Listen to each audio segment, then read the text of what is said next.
हे पितरांनो तुम्हाला नमस्कार करतो. ओम श्री गणेश देवताय नमः. ओम श्री कुळदेवताय नमः. ओम श्री गुरुदेवताय नमः.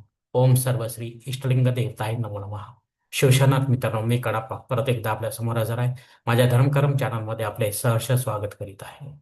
ओम नारायणाय विद्महे वासुदेवाय धीमहि तन्नो विष्णू प्रचोदयात. ओम महालक्ष्मी च विद्महे विष्णुपत्नी च धीमहि तन्नो लक्ष्मी प्रचोदयात. मित्रांनो, आपल्या सनातन हिंदू धर्मात सणवार व्रतवैकल्याच्या साखळीमध्ये आज मी आपणास एकादशी महाव्रतासंबंधी महत्वाची माहिती देण्याचा प्रयत्न करणार आहे. तेव्हा आपल्या सर्वांना नम्र विनंती आहे माझी की माझा हा व्हिडिओ आपण शेवटपर्यंत पाहावा आणि ऐकावा. मित्रांनो, शालिवान शके 1947 विश्वासू नाम संवत्सर उत्तरायण शेषी ऋतू माघ मास शुक्ल पक्ष गुरुवार दिनांक 28 जानेवारी 2026 रोजी जया एकादशी आहे. तेव्हा एकादशीचे काही ठळक नियम आपण लक्षात ठेवा आणि आठवणीने ते आचरणात आणा. मित्रांनो मित्रांनो एकादशीच्या आदल्या दिवशी सूर्यास्तानंतर अन्न ग्रहण करणे शक्यतो टाळा किंवा अन्नाचे प्रमाण कमी ठेवा.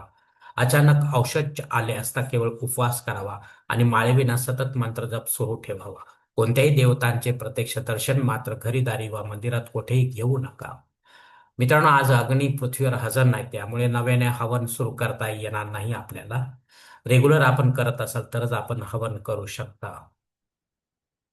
बुधवार दिनांक 28 जानेवारी 2026 रोजी दुपारी 4:38 जया एकादशी तिथी सुरू होत असून दुसऱ्या दिवशी गुरुवारी 29 तारखेला 1:56 दुपारी संपत आहे. मित्रांनो, भगवान विठ्ठल रुक्माईचे किंवा लक्ष्मी नारायणचे विधिवत अभिषेक युक्त पूजन दोन्ही दिवशी सकाळी मंदिरात होणाऱ्या सोहळ्याच्या वेळी आपण अवश्य हजर राहा. मंदिरात जाताना मंदिरात लागणारे पूजा साहित्य यथाशक्ती घेऊन जाणे, अन्यथा योग्य अशी रक्कम यथाशक्तीने दानपेटीत टाकणे. सतत मानसिक मंत्रजप करा. ओम नमो भगवते वासुदेवाय किंवा ओम विष्णवे नमः. ओम महालक्ष्मी देवे नमः. लक्ष्मीनारायणचा स्वतंत्र गायत्री मंत्र व विठ्ठल रुक्माईचा एकत्रित गायत्री मंत्रही आपण तो घेऊ शकता. ओम रुक्मिणी पतिये च विद्महे भक्त दर्शनाय धीमहि तन्नो विठ्ठल प्रचोदयात. मित्रांनो, आपले नित्य कामकाज करताना वरीलपैकी कोणताही मंत्रजप सतत पुटपुटत राहा. वरील मंत्राचे हवन आपण दर एकादशीला करत असाल तर अवश्य करा, अन्यथा पुढे सातत्य न ठेवल्यास दोष लागू शकतो. मित्रांनो, एकादशी दिवशी स्नानाच्या पाण्यात पंचगव्य व गंगाजल टाका.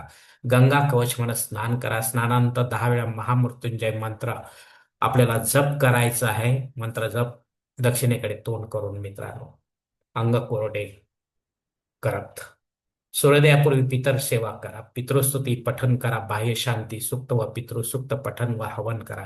पितर सेवा रोज करत असाल तरच करा, अन्यथा केवळ पठन करा. मित्रांनो, हवन करू नका. सूर्योदय गायत्री मंत्राने सूर्यदेवतेला अर्घ्य द्या. आपल्या घरच्या वृंदावनातील तुळशीची पंचोपचार पूजा सकाळ संध्याकाळ करावी. एकादशी काळात मित्रांनो, चुकूनही तुळशीचे पाने तोडू नका. ब्रह्मचर्य पाळा.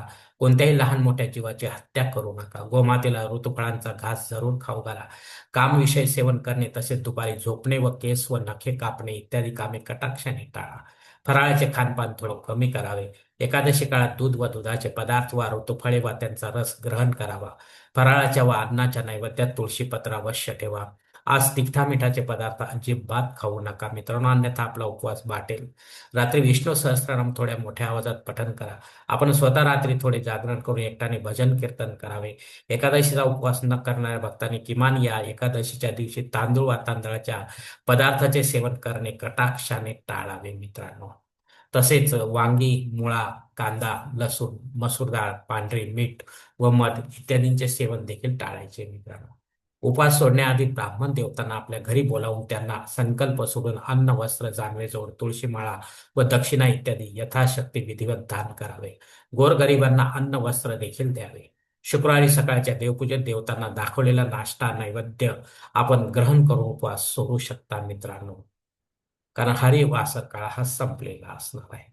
जया एकादशी व्रत नियमांचे तंतोतंत पालन केल्याने होणारी फलप्राप्ती याप्रमाणे आहे. मित्रांनो, पापनाशक आहे ही एकादशी. मोक्ष प्राप्ती व वैकुंठ प्राप्ती देणारी आहे. शारीरिक मानसिक व्याधी मुक्ती देणारी आहे. मन प्रसन्न व शांत राहते. मित्रांनो, भूत पिशाच राक्षस अशा वाईट योनीतून आपली मुक्ती होते मित्रांनो, दुःख दारिद्र्य नष्ट होते मित्रांनो. मित्रांनो, आपण कोणत्या नियमांचे पालन करण्यास कमी पडलो तर नाही ना, याची खात्री करून घ्या. चूक झाली असल्यास पुढील एकादशीला अशी चूक पुन्हा करणार नाही असा मनोमन संकल्प सोडा. मित्रांनो, माझ्या माहितीत असलेल्या नियमांचा उलगडा आपणासमोर केला आहे. याशिवाय आणखी काही नियम असतील तर त्यांचे पालन आपण अवश्य करावे. या जया एकादशीच्या नियमांचे निष्ठेने, श्रद्धेने व समर्पण भावाने पालन करा आणि पुण्य आपल्या नावे जमा करा. तसेच भगवंताच्या कृपेने सुखा समाधानाचे व शांतीचे जीवन जगायला शिका मित्रांनो, कारण आपणच असतो आपल्या जीवनाचे शिल्पकार. धन्यवाद मित्रांनो. आजचा हा जया एकादशी संबंधीचा व्हिडिओ मी याच ठिकाणी संपवत आहे.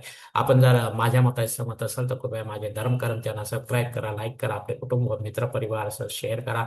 तसेच कॉमेंट्स बॉक्समध्ये आपले मत अवश्य नोंदवा आणि माझा पुढील व्हिडिओ आपल्यापर्यंत पोहोचण्यासाठी बेल बटन अवश्य दाबा. धन्यवाद मित्रांनो. पुढील भेटीपर्यंत आपण खुश राहा, आनंदी राहा, प्रसन्न राहा. हरिओम. शिवशंभो महादेव.